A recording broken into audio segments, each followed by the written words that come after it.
श्रीमद्भागवते महापुराणे चतुर्थस्कन्धे अथ सप्तविंशोऽध्यायः।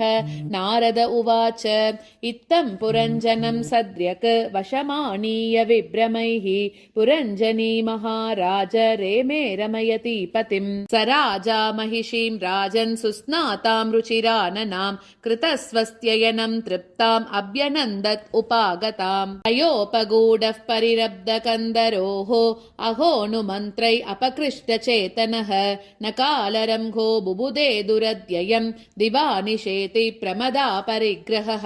शयान उन्नद्धमतो महामना महार्घतल्पे महिषी भुजोपतिः तामेव वीरो मनुते परं यतः तमोऽभिभूतो न निजं परं च यत्।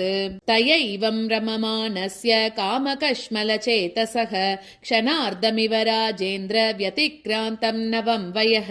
तस्यामजनयत् पुत्रान् पुरञ्जन्यां पुरञ्जनः शतानि एकादश विराट् आयुषोऽर्तम् अदात्यगात्। दुहितॄर्दशोत्तरशतं पितृमातृ यशस्करीः शील औदार्य गुणोपेताः पौरञ्जन्यः प्रजापते। स पञ्चालपतिः पुत्रान् पितृवंश विवर्धनान् दारै संयोजयामास दुहितृ सदृशैर्वरैः। पुत्राणां चाभवन् पुत्रा एकैकस्य शतं शतं यैर्वै पौरञ्जनो वंशः पञ्चालेषु समेदितः। तेषु तद्रिक्तहारेषु गृहकोशानुजीविषु निरूढेन ममत्वेन विषयेषु अन्वबध्यत।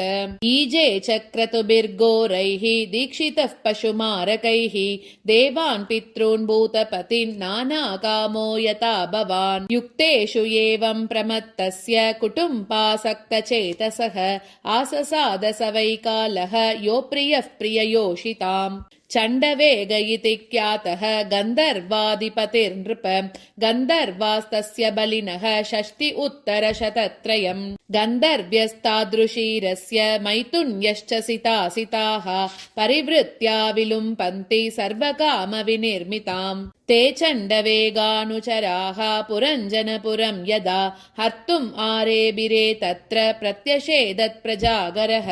सशब्दभिः विंशत्या च शतं समाः पुरञ्जनपुराध्यक्षः गन्धर्वैर्युयुधे बलिः। क्षीयमाने स्वसम्बन्धे एकस्मिन् बहुभिर्युधा चिन्तां परां जगामार्तः स राष्ट्रपुरबान्धवः। स एव पुर्यां मधुभुक् पञ्चालेषु स्वपार्षदैः उपनीतं बलिं गृह्णन् स्त्रीजितो नाविदद्भयम्। कालस्य दुहिता काचित् त्रिलोकीं वरमिच्छति पर्यटन्ती न बर्हिष्मन् प्रत्यनन्दत कश्चन। दौर्भाग्येन आत्मनो लोके विश्रुता दुर्भगेति सा यातुष्टा राजर्षयेतु वृतादात् पूरवे वरम्। कदाचित् अटमाना सा ब्रह्मलोकात् महीं गतं वव्रे बृहद्व्रतं मां तु जानति काममोहिता। मयि संरभ्य विपुलम् अदाश्चापं सुदुस्सहम् स्थातुमर्हसि नैकत्र मत्याज्ञा विमुखो मुने।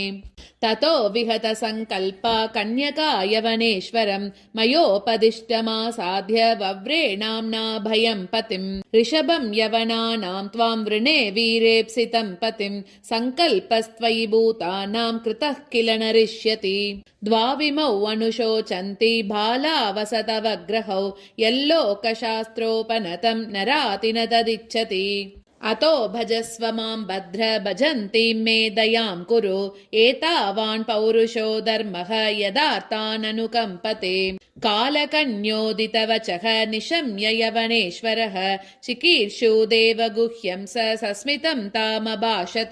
मया निरूपितस्तुभ्यं पतिरात्मसमाधिना नाभिनन्दति लोकोऽयं त्वामभद्रामसम्मताम्। त्वम् अव्यक्तगतिर्भुङ्क्ष्व लोकं कर्म विनिर्मितं याहि मे पृतना युक्ता प्रजानाशं प्रणेष्यसि। प्रज्वारोऽयं मम भ्राता त्वं च मे भगिनी भव चरामि उभाभ्यां लोकेऽस्मिन् अव्यक्तो भीमसैनिकः।